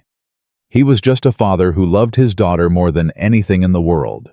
But today, for the first time in 7 months, he felt like maybe he could give her the life she deserved. The elevator reached the lobby. Marcus walked out, passing the same reception desk where he'd announced himself that morning. The receptionist, the one with the smile that hadn't reached her eyes, looked up as he passed. "Mr. Hayes." He stopped. "Yes." "I heard what you did. Everyone's talking about it." Her smile was different now, warmer, more genuine. "Thank you for saving us." "I was just doing my job." "You weren't even working here yet." "I am now." Her eyes widened. "They hired you after this morning. They did more than hire me. They promoted me." "Promoted you? But you weren't even—" She stopped, confused. "How do you promote someone who doesn't work here?" Marcus smiled. "It's been an unusual day." He walked out of the building into the afternoon sunlight. His old sedan was still parked where he'd left it hours ago, when he'd been a desperate single father with nothing to lose. Now he had everything. He got in the car and started driving toward Lily's school. The check in his pocket felt impossibly heavy, impossibly real. He'd deposit it tomorrow. Tonight he'd take Lily out for ice cream, her favorite mint chocolate chip with rainbow sprinkles. His phone rang. Unknown number. He answered it on speaker while he drove. "Mr. Hayes, this is Dr. Patterson from the consulting firm. We met earlier today." Marcus's jaw tightened. The man who had mocked him, who had called his solution impossible, who had told Drake that a random person off the street couldn't solve their problem. "What can I do for you, Dr. Patterson?" "I'm calling to apologize. What you did today was remarkable. I've been in this field for 20 years and I've never seen anyone work like that." "Thank you. I also want you to know that I've recommended to my firm that we study your approach. The digital decoy technique, the malware redirection, the routing manipulation. These are innovations we should be incorporating into our own methodologies." "I appreciate that." "And—" Patterson hesitated. "If you're ever looking for consulting work, our firm would be very interested in discussing opportunities. The compensation would be substantial." Marcus almost laughed. This morning, he would have jumped at any opportunity, any income, any chance to provide for his daughter. I appreciate the offer, Dr. Patterson, but I've just accepted a position at CloudNexus. They hired you after what happened this morning. It turns out that demonstrating competence is more convincing than discussing it in an interview. There was a long pause on the other end of the line. Well, Patterson said finally, congratulations. They're lucky to have you. Thank you. Marcus hung up and allowed himself a small moment of satisfaction. The same expert who had dismissed him was now offering him a job. The same company that had rejected him was now paying him more than he'd ever earned in his life. Sometimes the world worked out after all. He pulled into the parking lot of Green Valley Elementary at 3:22, 8 minutes early. He sat in his car and watched parents gathering near the front entrance waiting for their children. He thought about all the pickups he'd done over the past 7 months. The forced smiles as other parents asked how the job search was going. The shame when he had to admit again and again that nothing had worked out. The fear in his chest every time he looked at his bank account. Today was different. Today he had good news. The school doors opened and children began streaming out. Marcus got out of his car and walked toward the entrance, scanning the crowd for his daughter. He saw her before she saw him. Brown hair and messy pigtails, purple backpack almost as big as she was. She was walking slowly, her head down, clearly tired from her day. Then she looked up and saw him. Daddy! She ran toward him at full speed, her backpack bouncing wildly. Marcus knelt down and caught her in his arms, lifting her off the ground and spinning her around. Hey, baby girl! Daddy, you're here. You're really here. Of course I'm here. I'm always here. Lily pulled back and looked at his face with intense scrutiny. Did you get a job? I did. A really good job. A really, really good job. Lily's face split into the biggest smile he'd ever seen. She threw her arms around his neck and squeezed with all her strength. I knew it. I knew you would. I told Mrs. Patterson you would. You told your teacher about my interview. I told everyone. I said my daddy is the smartest person in the whole world, and any company would be lucky to have him. Marcus felt tears threatening again. He blinked them back. You know what, I think you might have been right. I'm always right. Lily pulled back and looked at him seriously. What does the job do? Are you going to help people? I'm going to protect people's computers from bad guys who try to steal their information. Like a superhero. Kind of like a superhero. Lily nodded solemnly. That's what I told everyone. I said you're a superhero. Marcus set her down and took her hand. Hey, I have an idea. What do you say we go get ice cream? Ice cream, but it's not even dinner time. Sometimes you have to celebrate the good things when they happen, and this is a very good thing. Lily bounced excitedly. Mint chocolate chip. With rainbow sprinkles. Yes. They walked to the car hand in hand. Marcus helped Lily into her booster seat and buckled her in. As he walked around to the driver's side, he caught his reflection in the car window. He looked different. Not physically, he was still tired, still rumpled from the day's chaos. But something in his eyes had changed. The desperation was gone. The fear was fading. In their place was something that looked almost like peace. He got in the car and started driving toward their favorite ice cream shop. Daddy.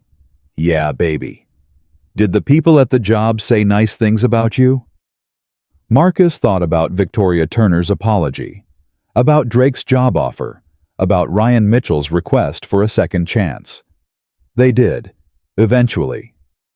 What do you mean, eventually? Marcus considered how to explain. Lily was only 6. She didn't need to know about discrimination or rejection or the way adults sometimes made terrible decisions based on fear and assumptions. Well, at first, some people weren't sure if I was right for the job. But then I got a chance to show them what I could do, and they changed their minds. Because you're so smart. Because I didn't give up. Lily nodded, as if this made perfect sense. Mommy said you never give up. She said that's one of the things she loved most about you. Marcus's breath caught. She told you that? She told me lots of things. Before she went to heaven. She made me promise to remember them. What else did she tell you? Lily counted on her fingers. She said you're the kindest person she ever met. She said you make the best pancakes in the world. She said you would always take care of me no matter what. And she said that even when things get hard, you always find a way.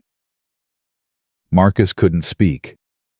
He kept his eyes on the road, but his vision was blurring with tears. Daddy, are you crying?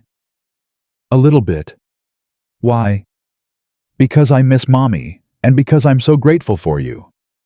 Lily reached forward and patted his shoulder from her booster seat.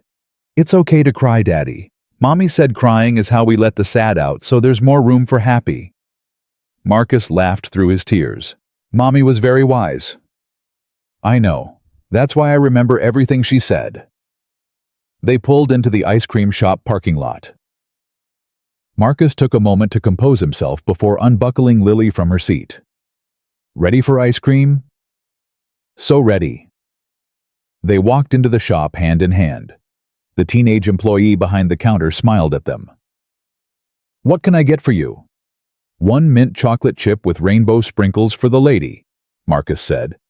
And 1 vanilla for me. Coming right up. They sat at a small table by the window. Lily attacked her ice cream with enthusiasm, while Marcus watched her savoring the moment. Daddy. Yeah, baby. Can I ask you something? Anything. Now that you have a job, does that mean we don't have to worry anymore? The question hit Marcus harder than he expected. He'd tried so hard to shield Lily from his anxiety, from the financial stress, from the fear that kept him awake every night. But children noticed things. They felt the tension even when they couldn't name it. What have you been worried about, sweetheart? Lily stirred her ice cream thoughtfully. You had bad dreams. I heard you walking around at night. And sometimes when you looked at your phone, your face got all scrunchy like you were scared. Marcus reached across the table and took her hand. You're right. Daddy was worried. About money, about finding a job, about taking care of you the way you deserve. But you always took care of me. I tried, but I was scared I wouldn't be able to keep doing it. And now? Marcus squeezed her hand. Now I think we're going to be okay. Really okay. Lily's face lit up. Does that mean I can get the art supplies for my project? We'll get them tomorrow, and I have another surprise. What? You know how your inhaler medicine has been hard to get? Lily nodded. She'd been using her inhaler more carefully than any 6-year-old should have to making each puff count because she knew her father couldn't easily afford refills. My new job has something called health insurance. That means the medicine will be much easier to get from now on. You won't have to worry about running out. Lily's eyes went wide. Really? Really? So I can breathe whenever I want. The innocence of the question broke Marcus's heart. His daughter had been rationing her own breath, trying not to be a burden. You can breathe whenever you want, baby. I promise. Lily jumped out of her seat and ran around the table to hug him. Marcus held her tight, ice cream forgotten, savoring the feeling of his daughter in his arms. I love you, Daddy. I love you too, sweetheart, more than anything in the whole world. They finished their ice cream and drove home. The apartment that had felt like a prison for the past 7 months now felt different. Smaller, yes. Shabby, definitely. But temporary. Transitional. A stepping stone to something better. Marcus made dinner chicken nuggets and mac and cheese, Lily's favorites. They ate together at the tiny kitchen table, and Lily told him about her day. About the story they'd read in class. About the boy who'd tried to steal her purple crayon. About the picture she'd made during art time. Do you want to see it? I always want to see your pictures. Lily ran to her backpack and pulled out a piece of paper. She presented it to Marcus with ceremony. It was a crayon drawing. 2 stick figures, one tall, one small, standing in front of a house. Not a castle this time, just a regular house with a red roof and a yellow sun and green grass. "It's us," Lily explained. "In our new house, the one we're going to get with your new job." Marcus studied the picture. The tall stick figure had a tie and a briefcase. The small one had pigtails and a big smile. "It's beautiful. I drew it during story time, when I was sad because I missed you. Drawing you makes me feel better when you're not here." "I'm always with you, Lily. Even when I'm not here. I'm always thinking about you." "I know. That's what Mommy said too." They cleaned up dinner together. Marcus washed the dishes while Lily dried them badly, but with enthusiasm. Then came bath time, teeth-brushing pajamas, and finally the bedtime ritual that Marcus had never missed not once in 7 months of unemployment. Which story tonight? The one about the little engine. Marcus smiled. It was her favorite, the story of the small engine that climbed the mountain by believing in itself. He read the story while Lily nestled against his side, her eyes growing heavy as the familiar words washed over her. I think I can. I think I can. I think I can." By the time the little engine reached the top of the mountain, Lily was asleep. Marcus closed the book and looked at his daughter's peaceful face. Her brown eyes, her mother's eyes, were closed. Her breathing was slow and steady. "I did it, Sarah," he whispered. "I got the job. We're going to be okay." He imagined his wife's voice, warm and proud. "I knew you would. I always knew." Marcus kissed Lily's forehead, tucked the blankets around her, and quietly left the room. He went to the living room and sat on the couch. The check was still in his jacket pocket. $180,000 a year. $25,000 signing bonus. Health insurance. Flexible hours. This morning he'd had $1,100 and 17 rejections. Now he had everything. He pulled out his phone and texted Mrs. Chen. "Got the job. Better than expected. Thank you for everything. I couldn't have done this without you." Her response came almost immediately. "I never doubted you." "Congratulations, Marcus. Sarah would be so proud." Marcus set down his phone and let the tears come.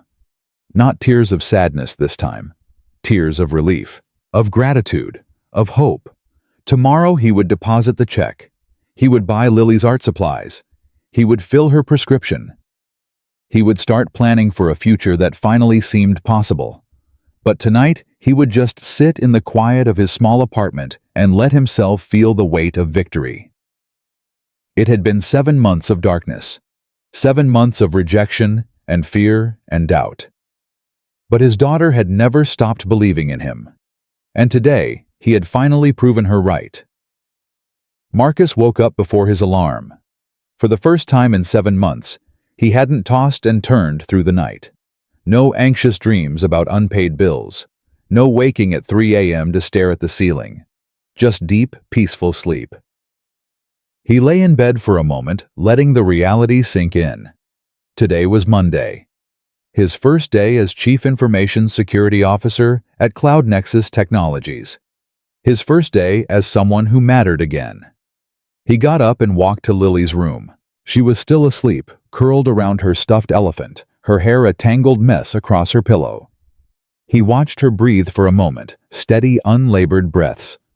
Yesterday, they'd filled her prescription. The pharmacy had run his new insurance card, and instead of $400, he'd paid $12 for medicine that let his daughter breathe. Marcus went to the kitchen and started making breakfast. Pancakes, the good kind, with blueberries. He'd bought real maple syrup for the first time in months. No more generic brand. No more counting every penny. The smell of cooking woke Lily. She appeared in the kitchen doorway, rubbing her eyes. "Daddy, are you making pancakes?" "Blueberry pancakes. Your favorite." "But it's not my birthday." "Does it have to be your birthday for pancakes?"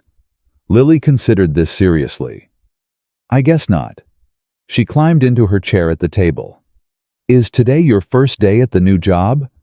"It is." Are you nervous? Marcus flipped a pancake. A little. Don't be nervous. You're going to be amazing. How do you know? Because you're my daddy, and my daddy can do anything. Marcus brought the pancakes to the table and sat down across from his daughter. You know, when I was having a really hard time when nobody would give me a job, you were the reason I kept trying. Me. You. Every time I wanted to give up, I thought about you. About making you proud. About being the daddy you deserve. Lily poured an excessive amount of syrup on her pancakes. I was always proud of you, Daddy, even when you didn't have a job. Why? Because you're kind, and you make good pancakes, and you never forgot to read me stories even when you were sad. She looked up at him with Sarah's eyes. Mommy said those are the things that matter, not jobs. Marcus reached across the table and wiped a drop of syrup from her chin. Your mommy was right. She was always right. That's what you said. I did say that. They finished breakfast together. Marcus helped Lily get dressed for school purple shirt today because purple was her favorite and braided her hair the way Sarah used to do it. He wasn't as good at it as Sarah had been, but he'd practiced for 2 years and now the braids came out mostly even. Mrs. Chen arrived at 7 to walk Lily to school. Big day, Mrs. Chen said, smiling at Marcus. How do you feel? Terrified, excited, grateful. All at once. All at once. Mrs. Chen patted his arm. You deserve this, Marcus. Every bit of it. Lily hugged him tight before leaving. Good luck, Daddy. I'll be thinking about you all day. I'll be thinking about you too, sweetheart. He watched them walk down the hallway until they disappeared around the corner. Then he went back inside to finish getting ready. The tie was easier today. His hands were steady. He looked at himself in the mirror and saw someone he barely recognized, not because he looked different, but because he felt different. The desperation that had been etched into his features for 7 months was gone. In its place was something quieter, calmer, hope. Marcus drove to CloudNexus, the same route he'd taken 3 days ago when he'd been a desperate man hoping for a chance. Now he was driving to his job, his office, his future. He parked in the same spot where he'd sat watching the chaos unfold, where he'd made the decision to walk back into a building that had just rejected him, where everything had changed. The lobby looked different today. No cables snaking across the floor, no panicked employees running between workstations. Just a normal Monday morning, people getting coffee, checking their phones, heading to meetings. The receptionist smiled as he approached. Mr. Hayes. Good morning. Good morning. Mr. Drake asked me to direct you to the executive floor. 12th floor, turn right when you exit the elevator. Thank you. Marcus rode the elevator up. His heart was beating faster now, but not from fear, from anticipation. The doors opened, and Jonathan Drake was waiting for him. Marcus, welcome to your first day. They shook hands. Drake led him down a corridor lined with offices, glass walls, expensive furniture, the trappings of corporate success. This is you, Drake said, stopping in front of a corner office. Marcus looked through the glass wall. The office was larger than his entire apartment. A massive desk, a leather chair, a view of the city that stretched for miles. This is too much. It's exactly right. You're a C-level executive now. You need an office that reflects your position. I don't need a corner office to do my job. No, but you've earned one. Drake opened the door. Go on, take a look. Marcus stepped inside. The office smelled new, fresh paint, polished wood. On the desk sat a nameplate, Marcus Hayes, Chief Information Security Officer. We had it made over the weekend, Drake said. I wanted everything ready for you. Marcus ran his fingers over the nameplate. His name, his title, proof that he belonged here. I don't know what to say. Say you'll help me build the best security team in the industry. Marcus looked at Drake. I can do that. I know you can. That's why I hired you. Drake checked his watch. I have a board meeting in 20 minutes, but I wanted to show you one more thing first. He led Marcus to a conference room down the hall. Inside, a dozen people were gathered around a table, some familiar faces from the crisis, some new. Everyone, this is Marcus Hayes, our new CISO. As you know, he's the reason we're all still employed. The room broke into applause. Marcus felt his face flush. I didn't do it alone. Ryan Mitchell helped coordinate the response. The IT team kept the systems running while I worked. It was a team effort. A team effort led by you, Drake said. Don't diminish what you accomplished. Ryan stood up and extended his hand. It's good to have you on board, boss. Boss. That's going to take some getting used to. You'll manage. Drake left for his board meeting, and Marcus spent the next 2 hours meeting his new team. Engineers, analysts, specialists, all of them looking to him for leadership. All of them aware of what he'd done during the crisis. It was overwhelming and exhilarating in equal measure. Around noon, Victoria Turner appeared in his office doorway. Do you have a moment? Marcus looked up from the security reports he'd been reviewing. Of course. Come in. Victoria sat in the chair across from his desk. She looked different from how she'd looked during the interview, less rigid, less certain. I wanted to apologize again, properly this time. You already apologized. I apologized for rejecting you. I haven't apologized for why I rejected you. She took a breath. When you mentioned your daughter in that interview, something in me recoiled. I told myself it was professional concern, but it wasn't. What was it? Fear, resentment, jealousy. Victoria's voice dropped. I'm 52 years old. I never married, never had children. I told myself it was because my career required sacrifice. But the truth is, I was afraid. Afraid I couldn't have both. Afraid I would fail at one or the other. So I chose the path that felt safest. Your career. My career. And I've spent 20 years convincing myself it was the right choice.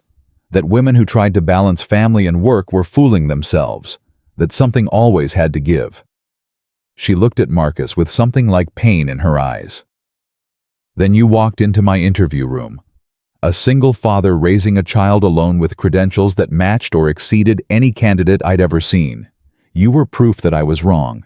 That sacrifice wasn't necessary. That I had given up something precious for nothing. Victoria. Let me finish, please. She clasped her hands in her lap. When I rejected you, I wasn't protecting the company. I was protecting myself, my beliefs, my choices. If I hired you, I would have to admit that everything I'd sacrificed was unnecessary, so I found reasons to say no. Marcus was quiet for a moment. That's a hard thing to admit.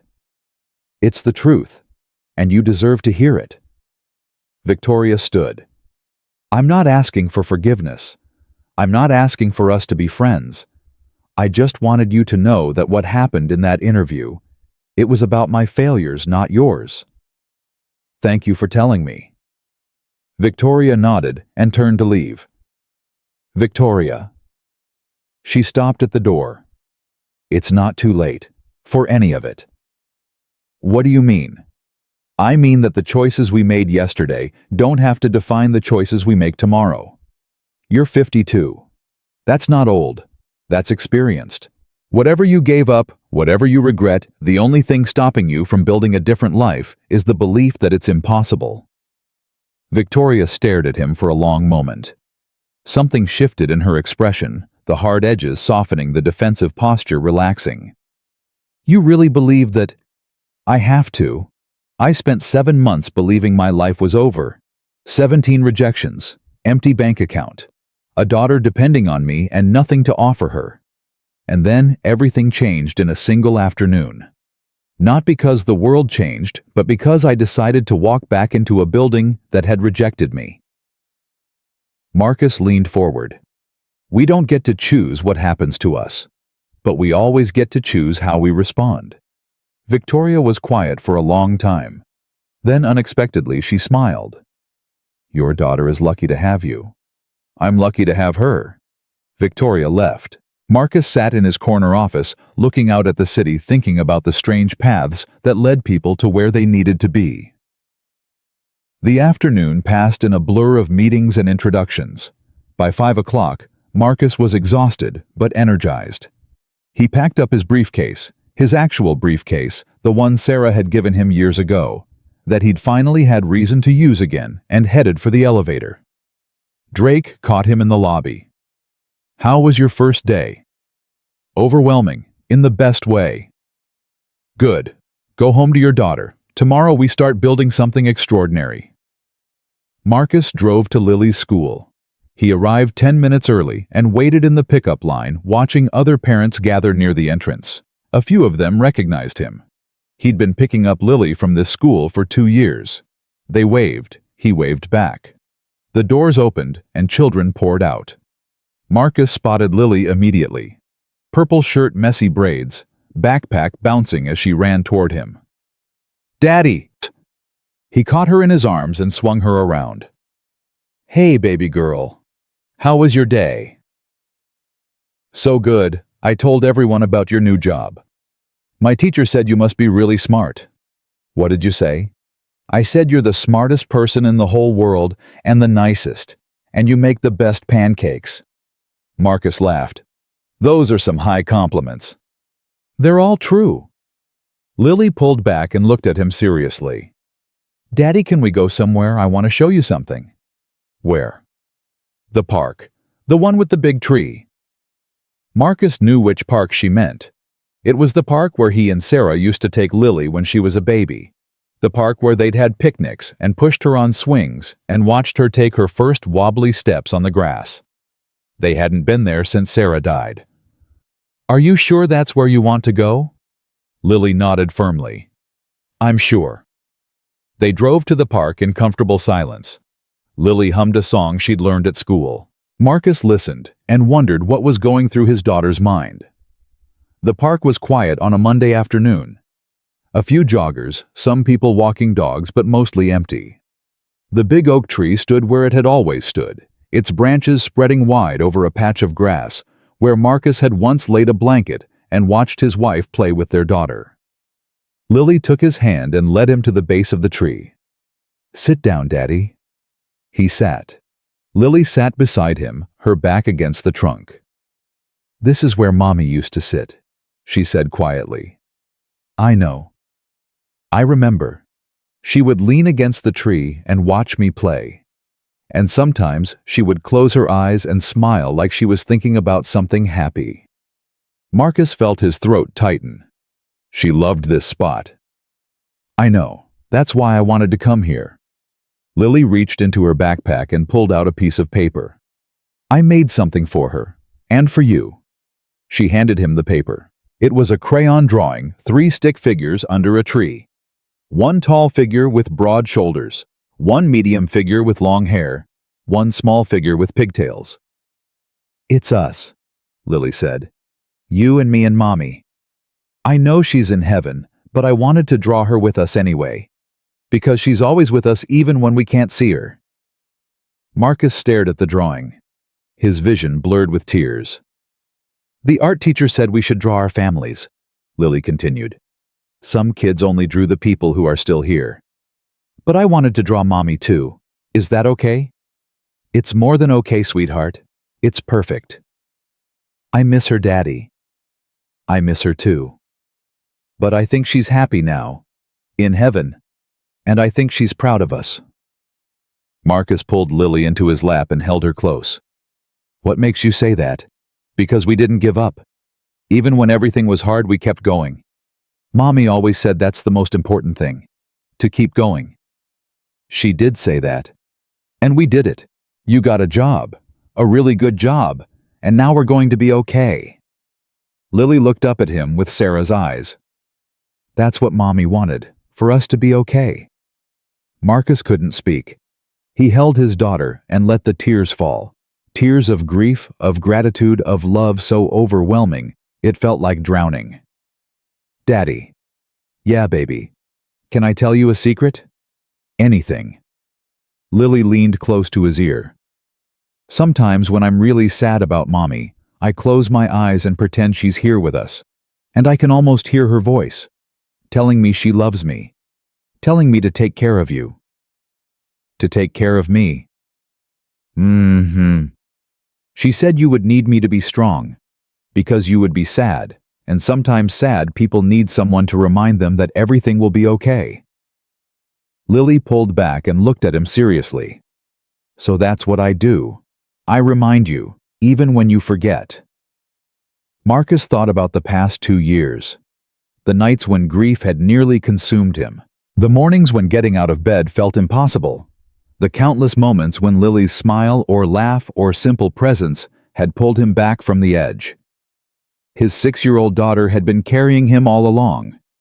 He'd thought he was protecting her, providing for her, being strong for her. But she had been doing the same for him. "You're amazing," he said. "You know that. Mommy said so." Mommy was right. Marcus kissed the top of her head. About everything. They sat under the tree until the sun began to set, painting the sky in shades of orange and pink. Lily pointed out shapes in the clouds, a dragon, a castle, a heart. "That one looks like Mommy," she said, pointing to a cloud that didn't look like anything to Marcus. "Does it?" "See?" She's smiling. Marcus looked at the cloud, and somehow, impossibly, he could almost see it. A shape that might be a face, a curve that might be a smile. "Yeah," he said softly. "She is." They walked back to the car as the streetlights flickered on. Lily held his hand and skipped beside him, her earlier solemnity replaced by her usual bouncing energy. "Daddy, now that you have a good job, can we get a house? Someday, when we save up enough. With a yard.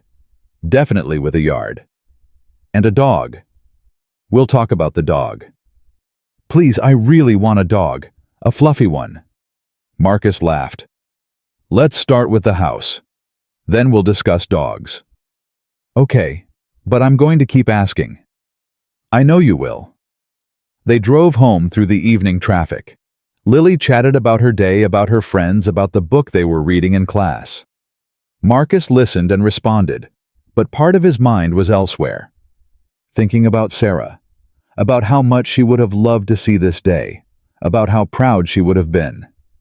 Thinking about the journey that had brought him here. 17 rejections, 7 months of despair, a single moment of courage that had changed everything.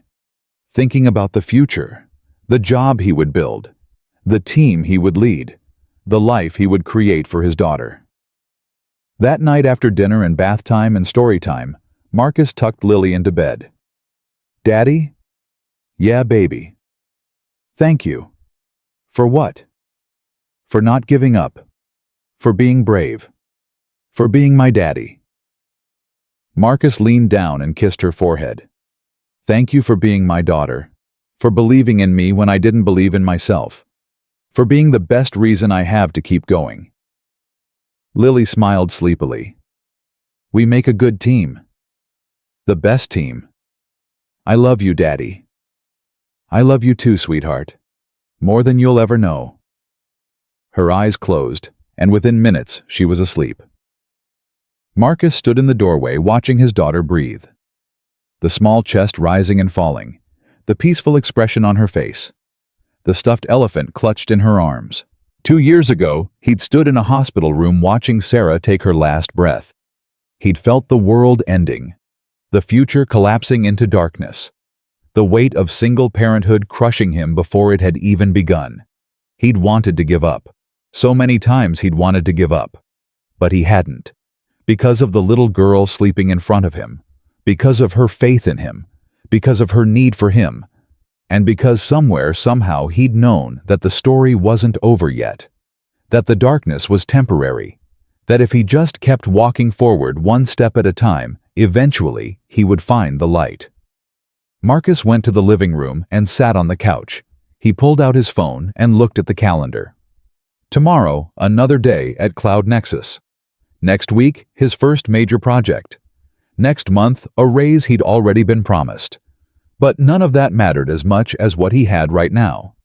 A daughter who loved him. A future that looked bright. A second chance he'd never expected to receive. He thought about all the people who had told him no.